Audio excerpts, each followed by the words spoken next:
If you want to change the world, start off by making your bed. If you make your bed every morning, you will have accomplished the first task of the day. It will give you a small sense of pride, and it will encourage you to do another task, and another, and another. And by the end of the day, that one task completed will have turned into many tasks completed. Making your bed will also reinforce the fact that the little things in life matter. If you can't do the little things right, you'll never be able to do the big things right. And if by chance you have a miserable day, you will come home to a bed that is made, that you made. And a made bed gives you encouragement that tomorrow will be better. I've been a Navy SEAL for 36 years. Every morning in SEAL training, my instructors, who at the time were all Vietnam veterans, would show up in my barracks room, and the first thing they'd do was inspect my bed. If you did it right, the corners would be square, the covers would be pulled tight, the pillow centered just under the headboard, and the extra blanket folded neatly at the foot of the rack. It was a simple task, mundane at best, but every morning we were required to make our bed to perfection. It seemed a little ridiculous at the time, particularly in light of the fact that we were aspiring to be real warriors, tough, battle-hardened SEALs. But the wisdom of this simple act has been proven to me many times over. It matters not whether you ever served a day in uniform. It matters not your gender, your ethnic or religious background, your orientation, or your social status. Our struggles in this world are similar, and the lessons to overcome those struggles and to move forward, changing ourselves and changing the world around us, will apply equally to all. If you think it's hard to change the lives of 10 people, change their lives forever, you're wrong. I saw it happen every day in Iraq and Afghanistan. But changing the world can happen anywhere, and anyone can do it. So what starts here can indeed change the world. You will likely fail often, and it will be painful. It will be discouraging. At times, it will test you to your very core.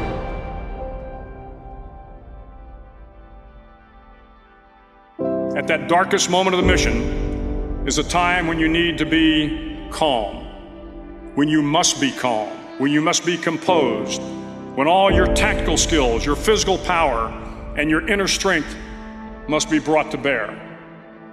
If you want to change the world, you must be your very best in the darkest moments. If I have learned anything in my time traveling the world, it is the power of hope.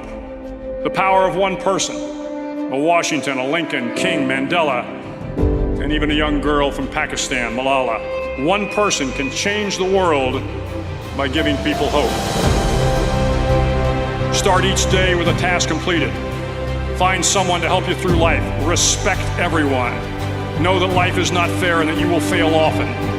But if you take some risks, step up when the times are the toughest, face down the bullies, lift up the downtrodden, and never ever give up. If you do these things, the next generation and the generations that follow will live in a world far better than the one we have today. And what started here will indeed have changed the world for the better. Finally, in SEAL training, there's a bell. A brass bell that hangs in the center of the compound for all the students to see. All you have to do to quit is ring the bell. Ring the bell, and you no longer have to wake up at 5 o'clock. Ring the bell, and you no longer have to be in the freezing cold swims. Ring the bell, and you no longer have to do the runs, the obstacle course, the PT, and you no longer have to endure the hardships of training. All you have to do is ring the bell to get out.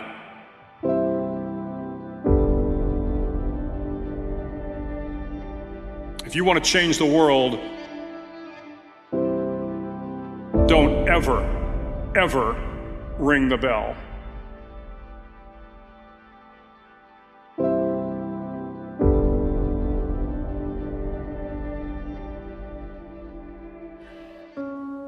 Sacrifice is always required on the road to your dream. The question is, what are you willing to sacrifice?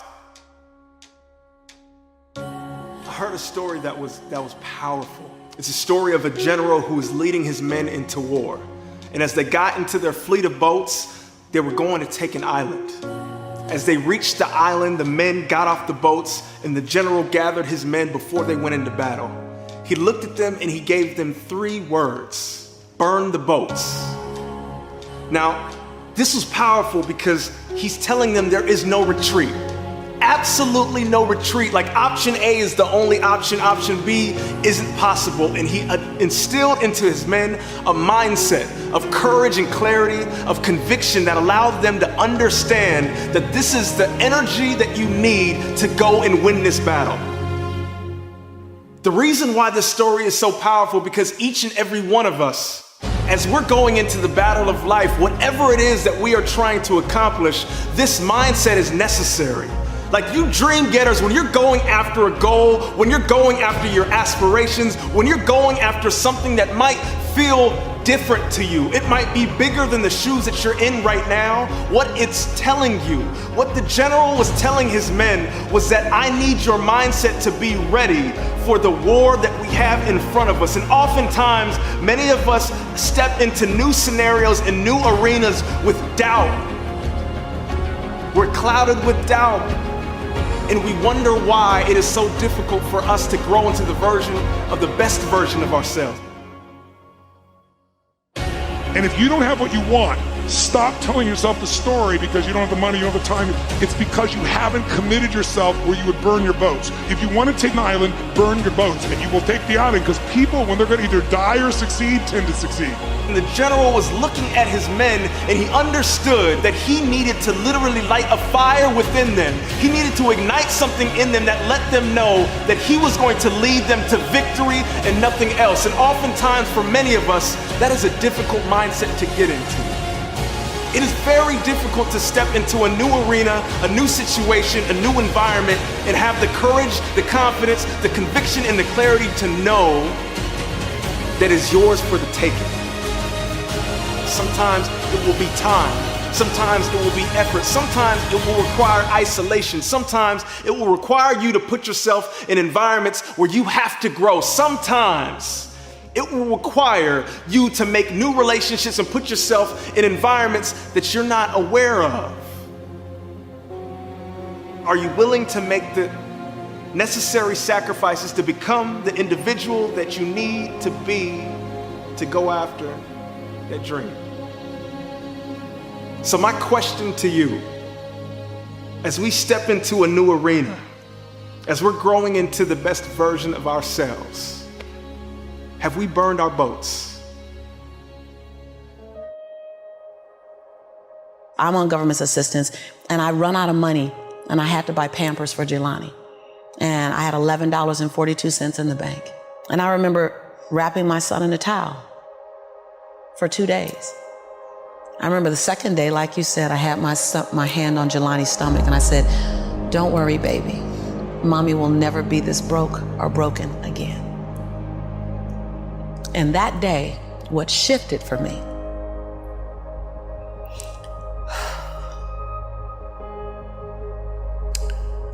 was I was willing, and I don't know if this is gonna sound crazy, I was willing to completely die to any form of me that I had been so that I can birth the woman that I was becoming.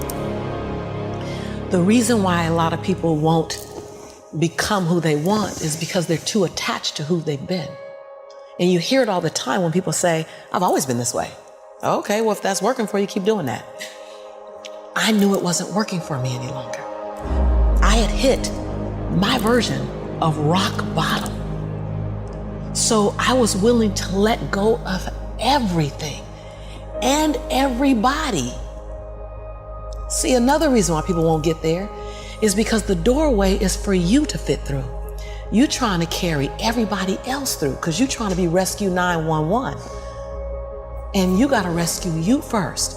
I am much more valuable to my family and to my community because I was willing to let them go through the door myself, teach myself, learn myself, condition myself, and then come back and get them. I'm much more valuable to them now But I had to go through a window time of 10 years of judgment. You leaving us, hanging out with white people all the time. You going to these crazy countries. We don't know what I had to be willing to allow my conviction to make me inconvenienced. See, we want to grow, but we want to stay liked by everybody. I was willing to be my own rescue at the risk of your approval. But most of us aren't like that. Facebook is an example. We want to be liked. Well, I woke up and I like myself today, so your like is extra. My job is to like me first. I was willing to say every day, Lisa, you like you? Lisa, are you proud of you? Lisa, are you playing full out? Every day before I checked in with anybody else. I was willing to inconvenience my entire life. My entire life. I was willing to disrupt my entire life to buy my future, to buy my possibility, to give my dream a chance.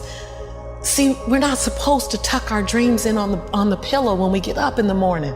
We're not supposed to leave them at home. We can go and fulfill somebody else's dream. We're not supposed to do that. That's not what we're wired to do. That's not who we are. Your human spirit doesn't care about the economy.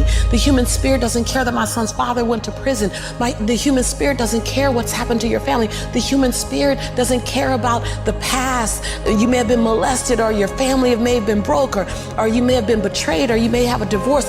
Your human spirit doesn't care about any of that. Your human spirit simply says, what's our command for tomorrow? What do you want to create? It's not keeping score. Your brain is keeping score, because your brain is designed to keep you safe. Your soul, your intuition, your human spirit is designed to make you soar.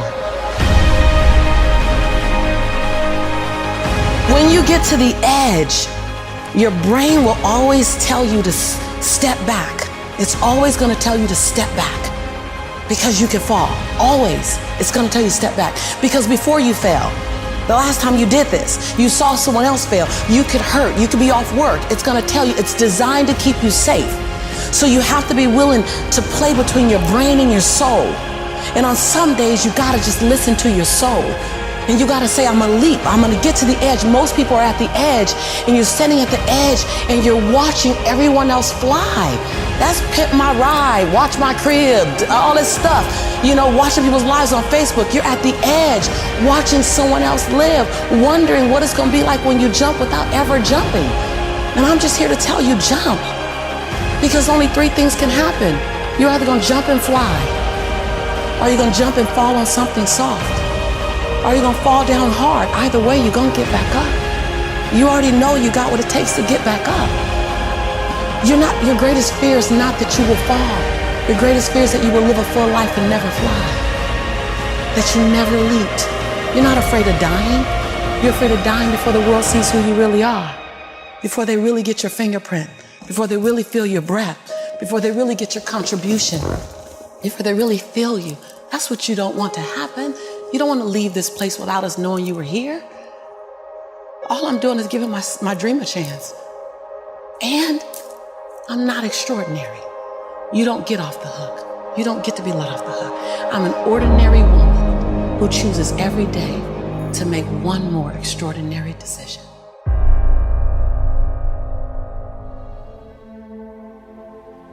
I've come a long way, but I have a long way to go. I'm on a journey where I've come a long way, but I still have a vision that I have to reach for. And as I'm going on this journey, I'm realizing that there are a few things that are absolutely imperative to keep in mind. Number one, you can't do it alone. Nothing that you're after can be really done alone. You have to understand who is on your team, who is a part of your team, how are you contributing and adding value to their lives, and how are they contributing and adding value to yours? Who are you sacrificing for? Because if they're not there, I promise you that reward will feel so empty. Number two is, what sacrifices are you going to make? Dreams require sacrifice. Oftentimes it requires time spent alone, time spent doing something that you never thought. This is before my first TEDx talk. I used to walk in the park by myself and give talks over and over again, imagining what the crowd would look like, who I wanted to be on that stage. This was a year before I ever started speaking. And while I'm not saying I'm far on the journey now, I just understand that there are going to be sacrifices that need to be made as you go on your journey. My question for you right now is, as you're on your journey, what sacrifices are you intentionally making? Where are you going, and what are the things that you're saying, you know what, if I cut this out and I cut this out and I add this in and I add this in, I develop this habit and I cut this habit, I will grow into the person that I'm supposed to become. What are those things for you? Have you identified those? And last but not least, what is the legacy that you're trying to leave behind? This word legacy is interesting because oftentimes it's spoken by those who are 50, 60, 70. Like society has put it in a situation where we're only supposed to think about legacy at the end of our lives. I think legacy is something that you do every single day. How do you walk in your legacy? Meaning, what are you leaving behind? What impression are you leaving on the people who are around you? How are you moving and operating in a way where someone understands what you stand for and who you are now? What is your legacy? You're walking in it. It's not something that you build at the end of your life. It's something that you're doing right now. We are on the journey of becoming, so never be scared of answering the question and tackling the question and grappling with the question, the frustrating question, the question that might not have an answer right now. Are you on the right path, and understand that that's the only path you will take? Because if you operate with that type of mindset, victory is yours. Everything that I need to get back up, I have in me. If I don't have what I need, I can go get it. Once I figured that out, the world was my playground. The question was just, where do I go get it? I don't know about that. Where do I go get it?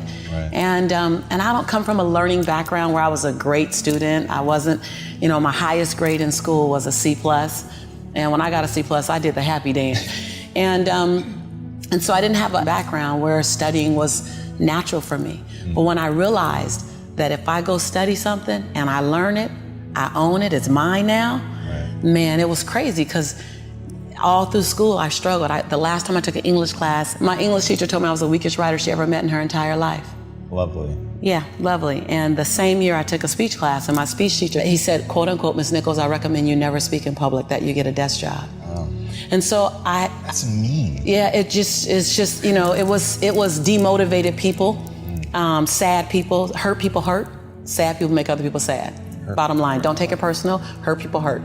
See, most people want the convenience of transformation without the inconvenience required for transformation. So my grandmother says, and I love to repeat this, your conviction, what you're passionate about, your conviction and your convenience don't live on the same block. They ain't even in the same zip code. So if you want to have a conviction for something, you have to sign up to be inconvenienced. We're trying to find convictions and passion and breakthrough on the inside of our box. Well, when you realize that the box doesn't even exist, like someone made up, oh, you're playing outside the box, so we all bought into, there's a box. Well, I don't even own a box. I don't even want to get in your box. You better come out here because I ain't getting in there. And so when you start thinking like that, Tom, all of a sudden, everything is possible.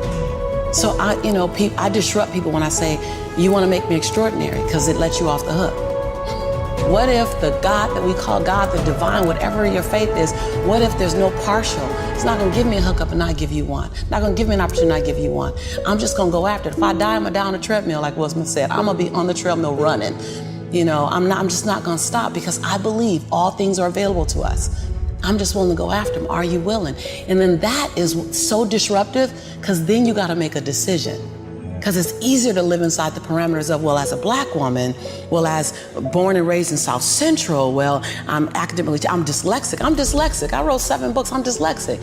So just knowing, I'm not perfect. What I do really well is I manage my imperfection well. And so we're all waiting for perfect. It's an illusion that will never come to you, and it's an excuse to never show up and play. Your story is not meant to be your fortress. Your story is meant to be your fuel. Any story. Like the beauty of me being one of the top 1% earners in America is that I was on government's assistance. Right. That's the beauty. Like, come on, it wouldn't be a big deal if my family was rich. Like, whatever, like, I'm supposed to do something. The beauty is that when you show the little engine that could story, like, I'm not gonna run fast, but I ain't gonna stop running. I might slow down and have to breathe and catch my breath, but I'm not stopping, because I believe all things are available to all of us, and good people should do well, because when good people do well, good people just do more good in the world. I'm that same girl who ran track for Dorsey High School, who struggled to get through high school, who got kicked out of college because I couldn't afford to stay. That was on government's. I'm that same girl. I'm that same girl. I don't forget her. I'm also that same woman who runs a multi-million-dollar business. I'm also the same woman who has 7 bestsellers. I own both of those. I own all of it. I don't shrink to my greatness, and I don't live in my saga and my sorrow. If you can own your brilliance while owning your imperfections, if you can own your giant while owning your smallness, if you can live in duality, constant duality, the freedom will be earth-shaking. If you can live in that, see, either you don't want to be as great as you really are, and you're trying to dim your light so that others won't feel insecure about themselves in your presence. And so you keep playing at 79 watts when you know you're supposed to shine at 159 watts. And you keep checking the temperature of the room to see what the room can handle versus just giving the room you and letting them, if your light's too bright, then let them put on some shades. Can you give yourself permission to live in the duality of your imperfections and your smallness and what you're learning and what you still have to learn and your greatness and your brilliance and your light? Can you allow them to coexist and then serve them up to the world? To love you, to see you, to inhale you, to judge you, to leave you, to love you. Some of us are just as afraid of being loved as we are to be left. If you go where you've never gone, do what you've never done, and say what you've never said, you'll become the woman and the man you've always known yourself to be. I was on the phone last night with 2020's customer service team. I need a refund. Listen, this is not what I signed up for on January the 1st. I had resolutions on my fridge. I had goals in my journal. I had quarterly benchmarks I needed to hit. This is not the year I signed up for.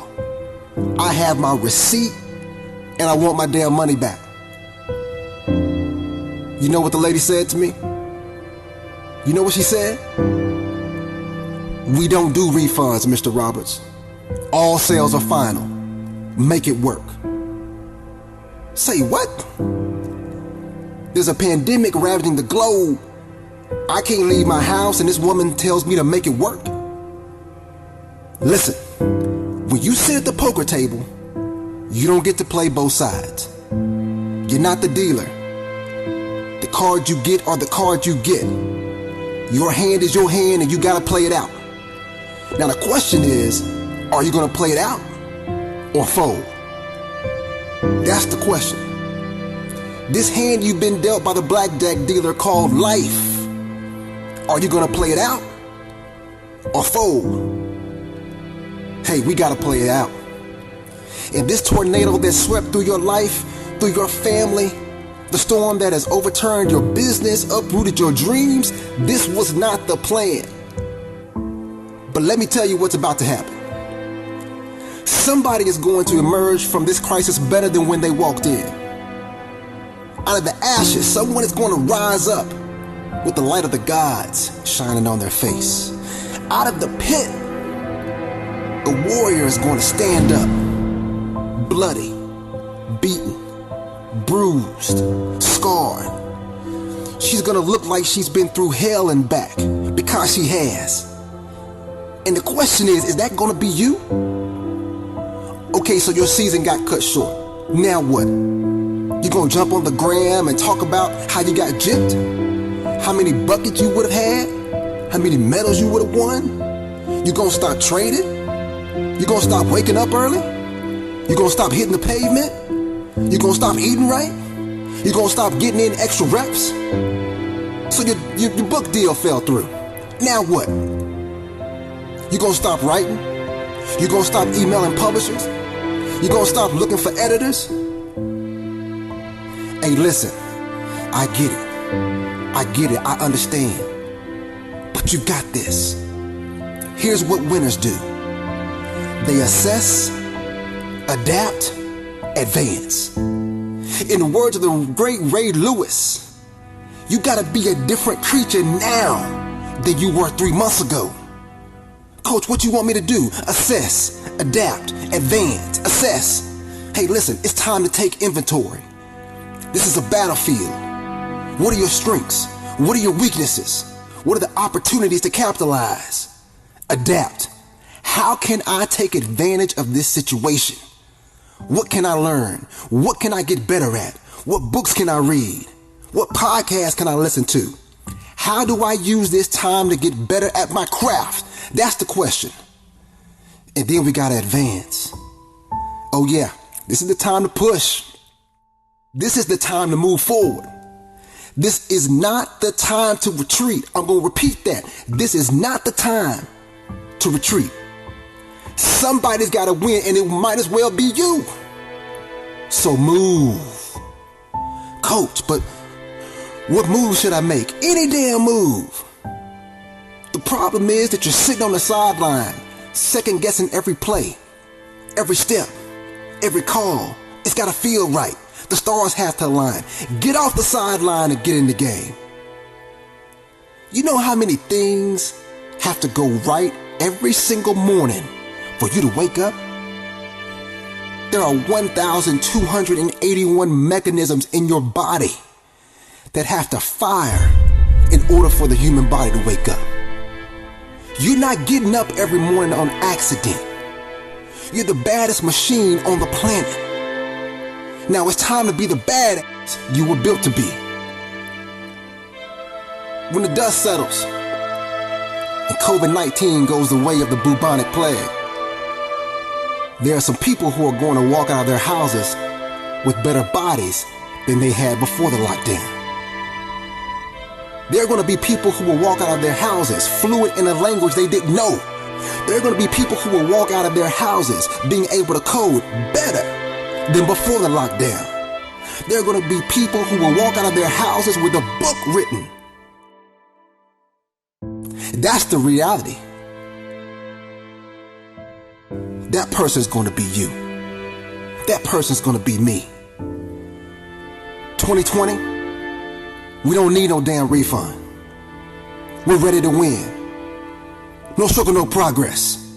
Stay in the deep end.